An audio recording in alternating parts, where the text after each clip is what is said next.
Well, hello everyone. I'm Marco. I'm this guy on the internet. We'll get the microphone. So this is not an illness. That's my nickname. I'm not gonna change it. I'm a consultant. I just want to give some credit to my colleague Maluqueño from Brazil, and he worked with me on this talk. Today we are talking about event sourcing. We will have very little time, and there's a lot to cover, so bear with me. Please ask questions in the speaker corner later, okay? So this is event sourcing and the complicated. Let's talk about the project. So event sourcing should be put in a context, specifically a context of process-oriented online transaction processing applications. So I have a project. This is not live. We have legal problems, so it's not going to be live for a while. But this is something that I'm going to take as an example. It's called codereviews.io. This is not a product pitch, by the way. I'm just doing it because you need a practical example. So what's the plan? Well, if you're making a software project, make it for money or make it for non-profit. Otherwise, you're just wasting time, in my opinion. Don't get me wrong, I do way too much open source, so that's my opinion nowadays.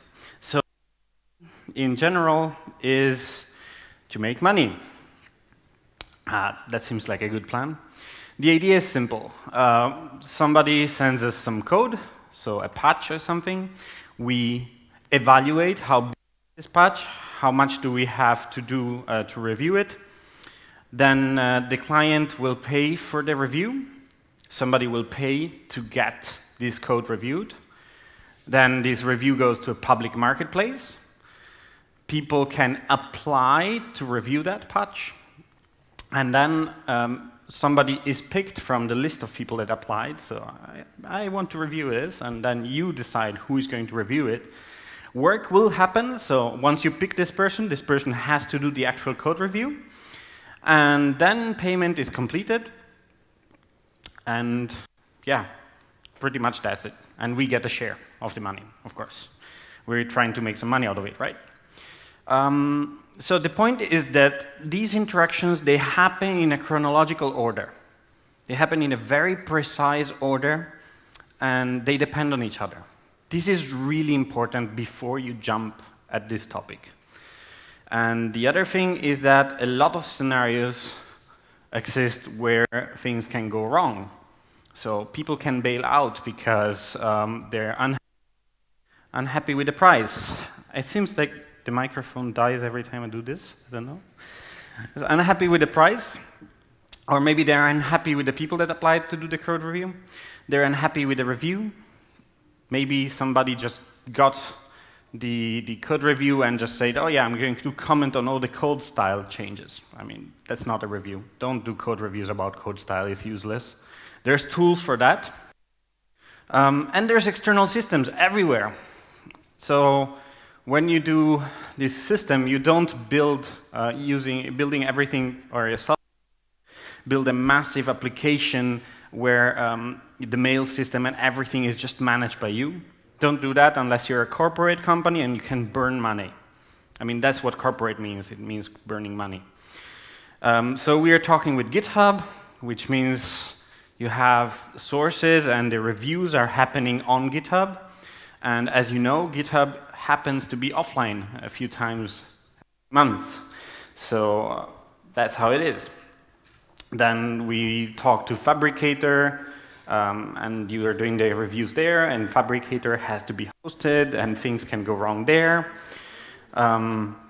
We have Bitbucket, GitLab, and so on. So these are all external systems. You are communicating with these tools over the network.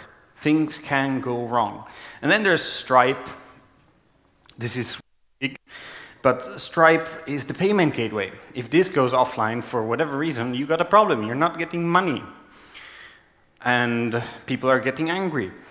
And you have notifications. So if you have to send an email, you have to go through something like Mailgun.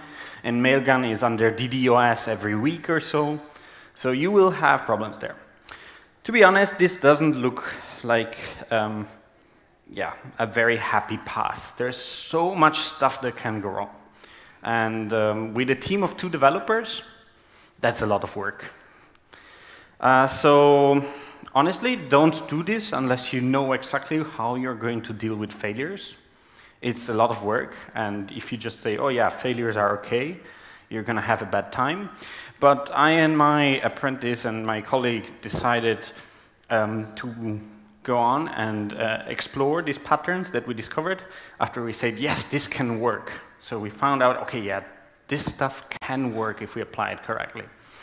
So let's go back a second and look at how traditional applications handle this.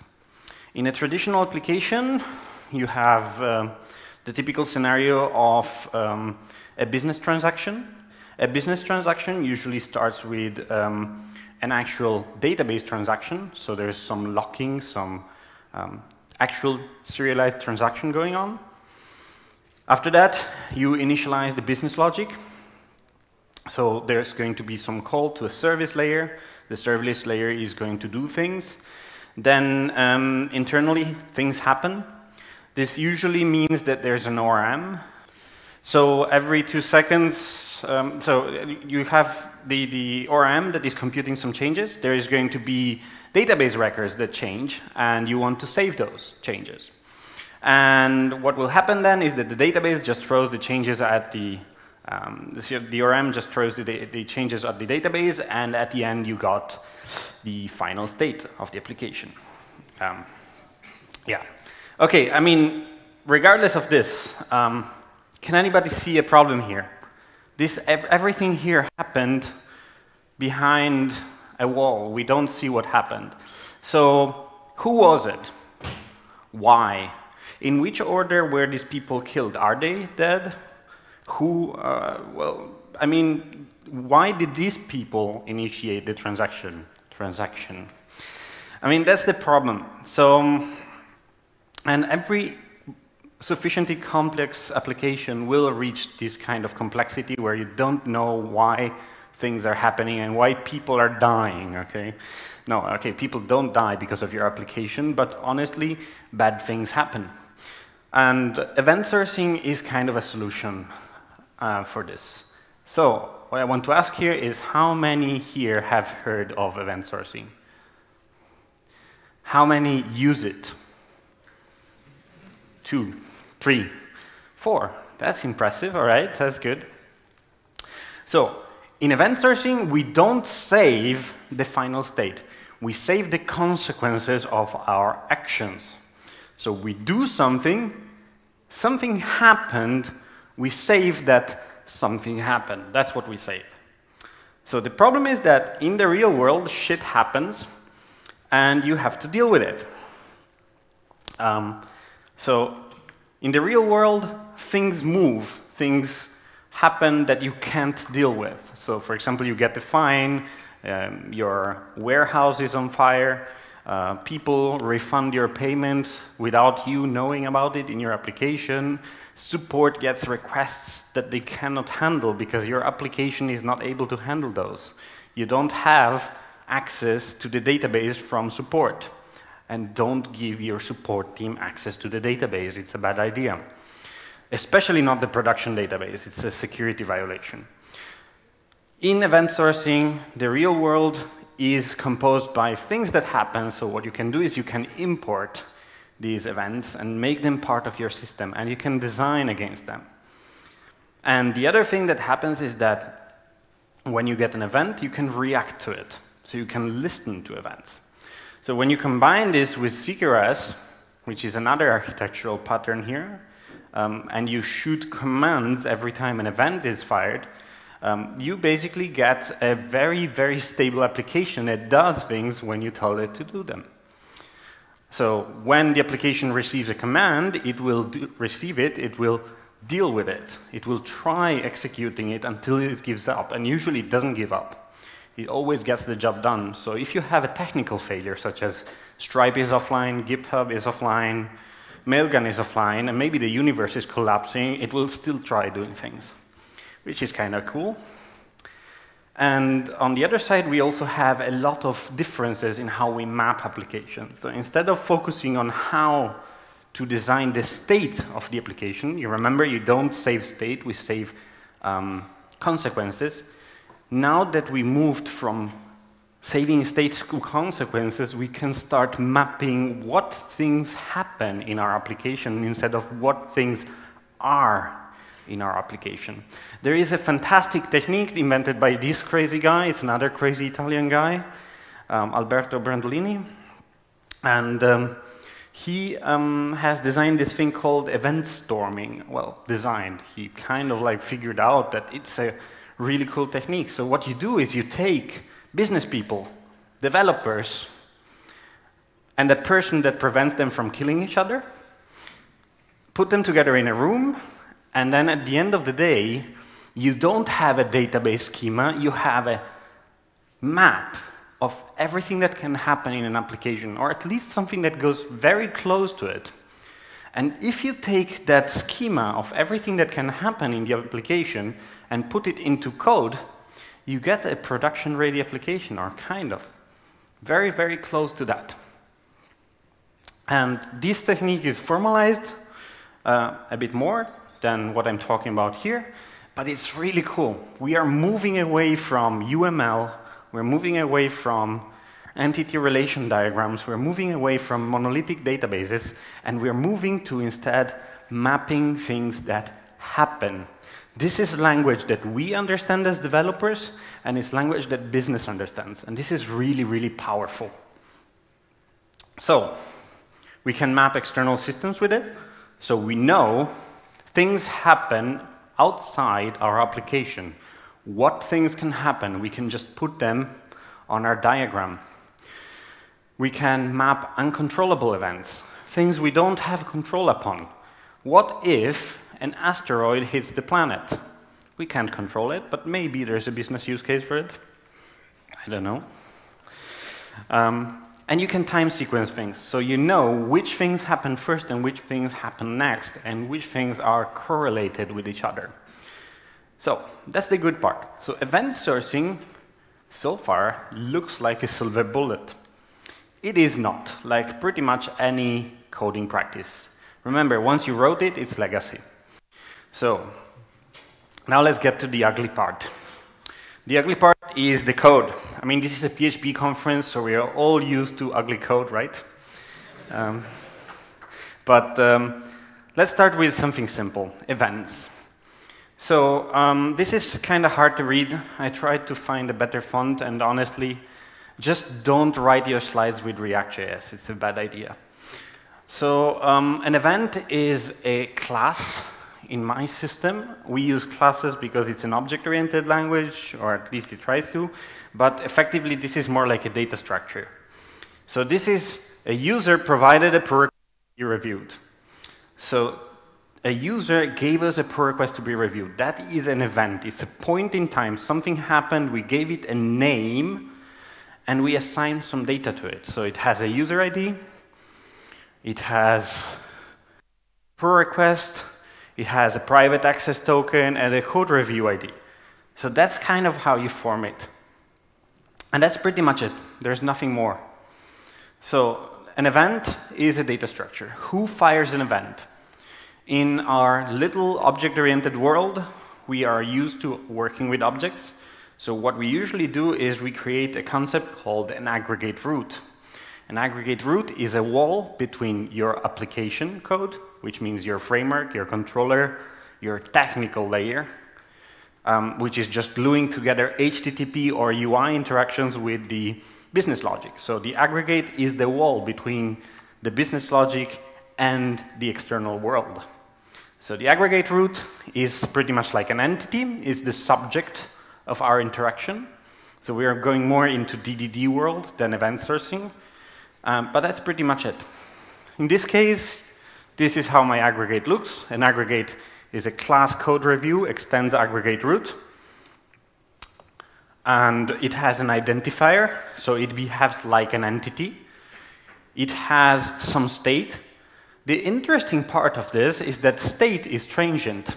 This is not your typical entity. It's not like a record in database.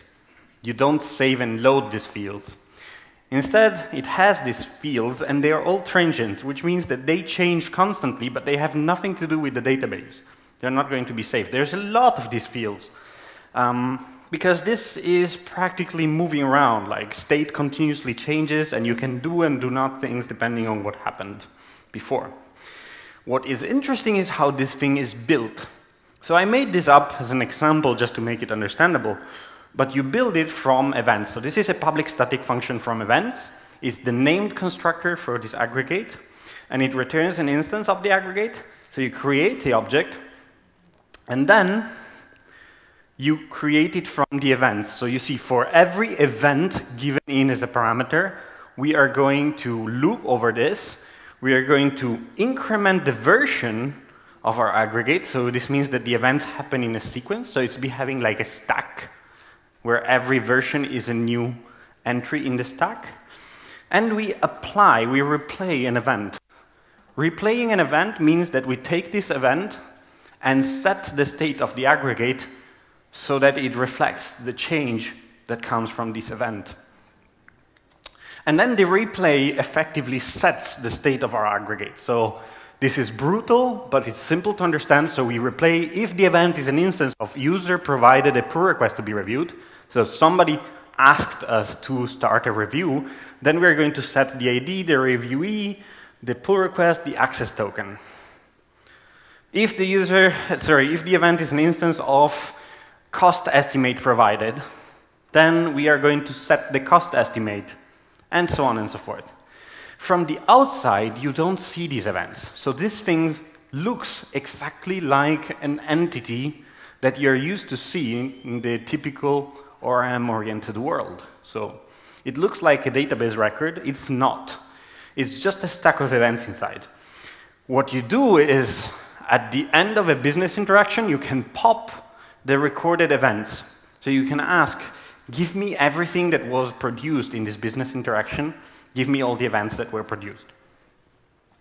And it behaves really like a normal entity. From the outside, it doesn't look different, which means that you can pretty much use this in any context where you have been using some proper DDD so far. So if you're already into that, that's it. This is how a business interaction looks in it.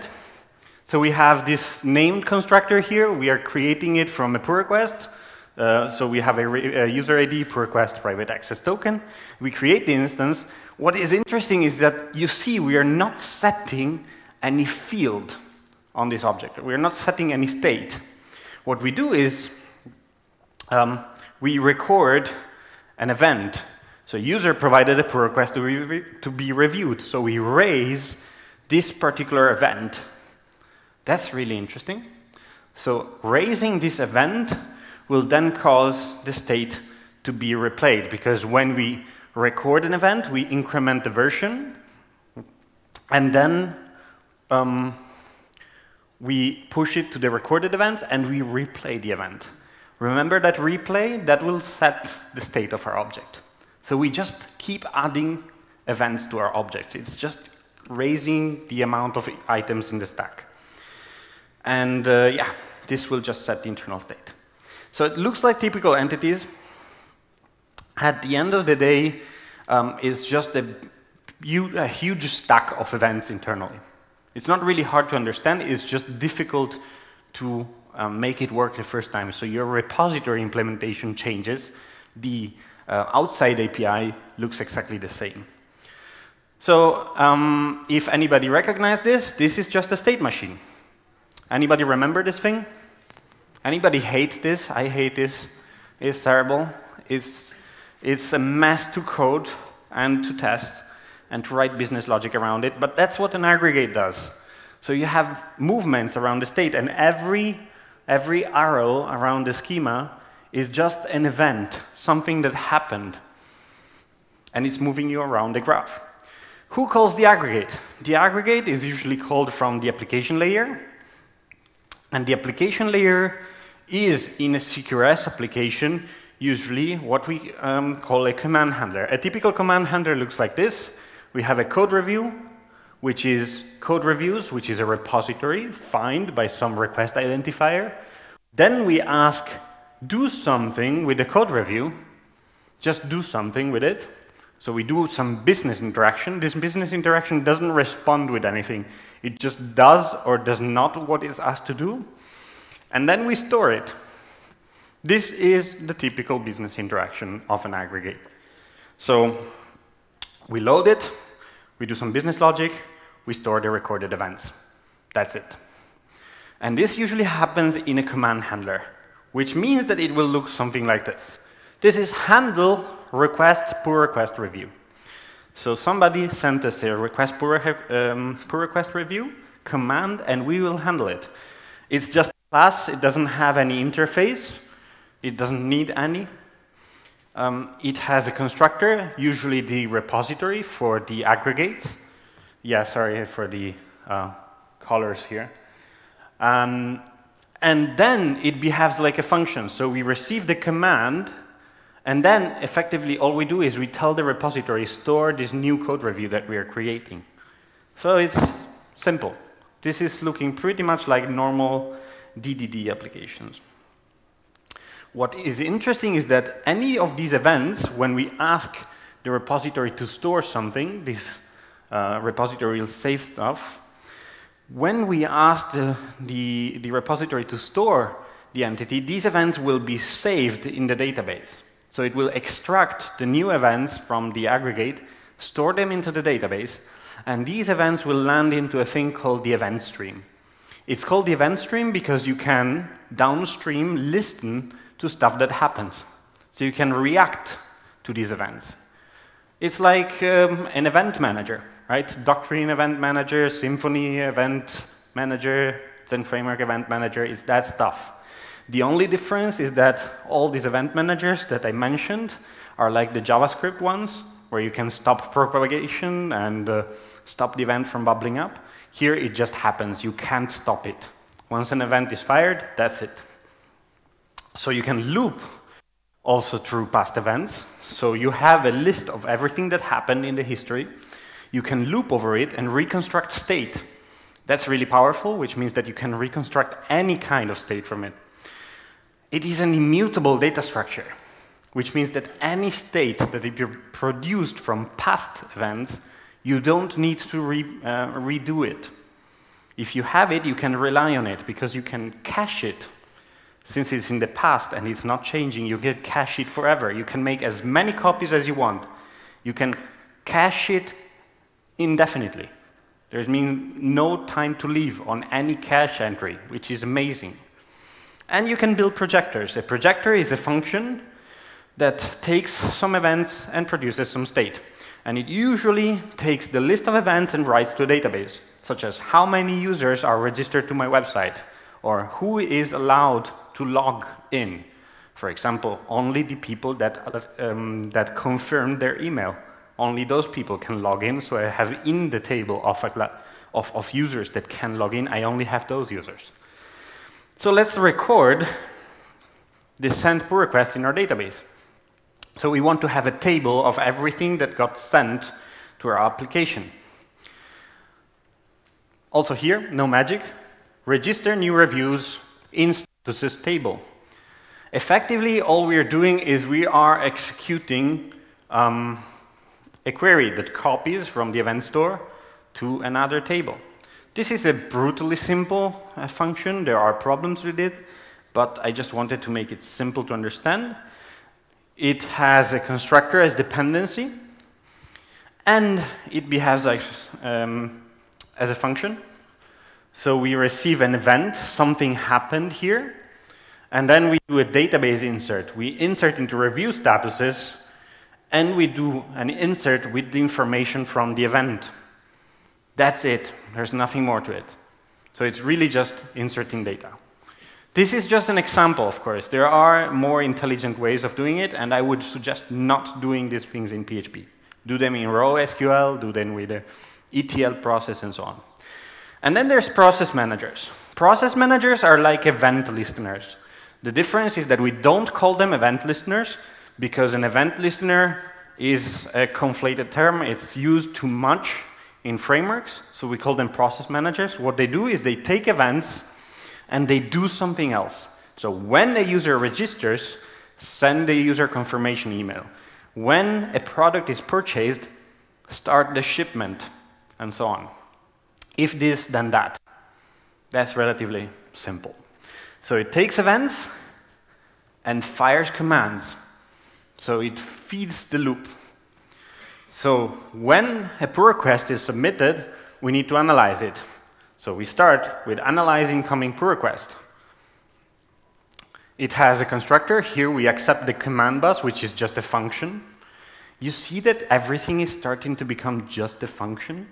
It's a very functional world. The only thing that is an object in this entire thing is the aggregate. Everything else is just data structures and functions. And then we invoke this, so this is the event. So user provided a pull request to be reviewed. So there is an incoming pull request. This event was raised in our aggregate. Remember, this was the event that was raised in our aggregate. When this event is raised, then we throw an analyze pull request contents to the command bus. So we just say, when you receive the pull request, start analyzing. And then later, when you finished analyzing, send an email to the user. When the user confirms the price, send the payment information. When the user pays, publish the pull request. And that's how it works. So you keep gluing together things with these process managers. One thing to understand is that a projector is a function that you can run anytime, and these listeners, these process managers, you cannot. If you rerun a process manager, you're going to have a bad time, because you are going to resend emails to all your users for things that happened in the past. So just be aware of that. So let's recap a bit. Event sourcing is relatively simple if combined with CQRS. So you have a front end somewhere. The front end takes the command bus and does something. So new do the thing with some parameters. Do the thing is a command. Somewhere else, you have a command handler. The command handler is a function that takes a command. It uses an event stream and some services as dependencies. It will load something. It will load a thing, which is usually an aggregate, from the event stream. You give it the event stream and some identifier. Then you do something with this aggregate and with some services. And then at the end, you say stream, add the new events taken from the thing. OK? So far, so good. Somewhere else, in a separate process, or somewhere else in general, you have, for every event in the event stream, you run the projectors and run the listeners. That's pretty much it. So you have front-end process shoots commands, command handler shoots events, and for every event in another process, you execute this other stuff. You put it together, and that's event sourcing. And let's simplify it a bit. This is Haskell. I'm studying way too much Haskell, because honestly, it's much simpler. So you have a function, which is execute command. It receives a list of events, a command, and produces a new list of events. You have a handle event, which is your process manager. It receives a list of events, produces a list of commands. And you have a produce state, which is a function that receives a list of events and produces an input-output. So it's going to save stuff somewhere. That's it. We can do some shiny stuff with it as well. So anybody notice that the service layer died? There is no service layer anymore. That's kind of cool. We can graph everything. Well, I mean, if you're not rubbish at graphs like I am, this looks rubbish. So if you put it all in a single line, it kind of makes a better idea of what is going on. So this is a diagram of everything that happens in your application. What causes what? You can see it. You say, we got a bug here. And you tell it to the business person, and the business person will say, oh yes, because you forgot to do this here. And that's it. They understand it, you understand it, you know where things are stuck, and you have everything in your log, because you have the list of events. You can also make a commit graph. You could make a simple diagram of everything that happens. So you can make a command. A command is a JIT a Git checkout with a new branch. An event is a commit, something that happened, and a success is a Git merge, so save it back to the event stream. If you take this and make a giant diagram, you see your actual application logic as a Git diagram, which is quite amazing. And you can run this against your production data. And now let's get to the bad bits, which is the stuff that we did wrong. So now, each interaction that you have to design is a lot of stuff. You have to design the aggregate method, which is the logic of your application. This is what you test first. This is absolutely important. You have to design every domain event that is raised, and careful about domain events, because domain events cannot be changed. So you have only one chance to design it. There is no changing it. You cannot change it. That's how it is. You have to design the command that will start the interaction. Then you will have to write a command handler, which is usually repetitive. And then you have to write related projectors and schema changes. So you have to design the database that is going to be generated from these events, and all the listeners that have to do with this particular event. So you have now these 6 things to design. Every time you have a business process to design, every tiny feature becomes these 6 things. On the other side, the listeners are a good boundary to understand when the next feature starts, because the listener is a boundary between the previous feature and the next feature, because this is going to fire a command that starts the next interaction. So there are no confused or blurred lines between the features of an application. You know exactly where a feature starts and where it ends. That's it. It's really hard to understand this for developers at the beginning, and it really looks like science fiction because it's so different from database design that we have been using for 20 years, 30 years, even more. And the developers are used to this CRUD-style application design, which honestly is making applications ridiculously complicated to understand. Like 5 years into a project that you started as, oh yeah, we're just going to use CRUD and hope that it will work well. Well, 5 years into such a project is going to be pretty much like Vietnam. Then the other problem is that the message queues become first-class citizens of your application. The commands, they get fired at your message queue. So this means that the message queue is the central broker for business logic in your application. So you have to be familiar with this, or you skip the message queue. And message queues are a big bad beast. But on the other side, they also allow you to retry every interaction. So you push these commands to the work queue, and you need to think that every command will be executed asynchronously, which means that your front end is going to be ridiculously fast because you do a post request, and within 10 milliseconds, you got a response.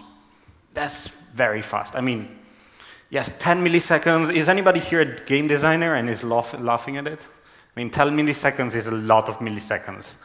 But still, this scales really well because you send a request, it gets picked by the message queue, and there it is. You got your response. OK, I got it. I will do it. And you can retry command execution. So if something goes wrong, the message queue can just re-queue the command and retry. This is a relatively new approach, but I think everyone here tried message queues at some point. Maybe you didn't formalize it, but this is a formalized approach of how to use them. So you will do mistakes. But as long as you have good logging, this architecture is much better than the typical update a record and nobody knows where that happened or why. So things that we did wrong. We mixed up domain and infrastructure. Some things are in the domain, in my opinion. For example, the commands. Commands are imperative verbs, and they are something that you discuss with business. When you talk to business, you talk in commands and events, not just events. The business understands, I register a user. That's imperative. They talk like this. Okay, so a command is part of the domain, in my opinion. Listeners are in the domain. When this happens, then that happens, This is very common terminology. Both the developers and the business people understand this. There is nothing technical about these listeners, these process managers. Projectors are not in the domain. The fact that there is a UI about all the users that are registered is a detail. It's not a business interaction, it's a page that you see somewhere.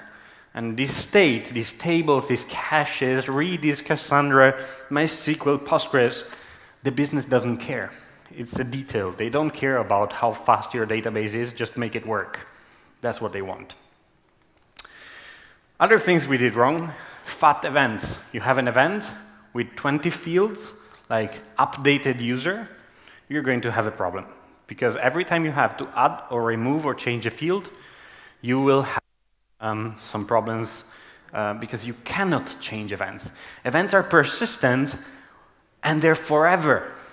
Once you decide that this event is composed by this and this and this field, that's how it is, because otherwise, when you add or remove a field, you're changing history. And you cannot do that in an event-sourced application because you're breaking so many assumptions. So make tiny events, like user changed password, user changed email, user changed address. Maybe that's already too big because an address can change in definition depending on whether you designed it well upfront or not. So things like record preferences are bad interactions. So if you have an event called preferences recorded, you're going to have problems there. Just make them fields for the single preferences. So other things we did wrong, and that's my opinion here again, we were executing business logic in the process managers.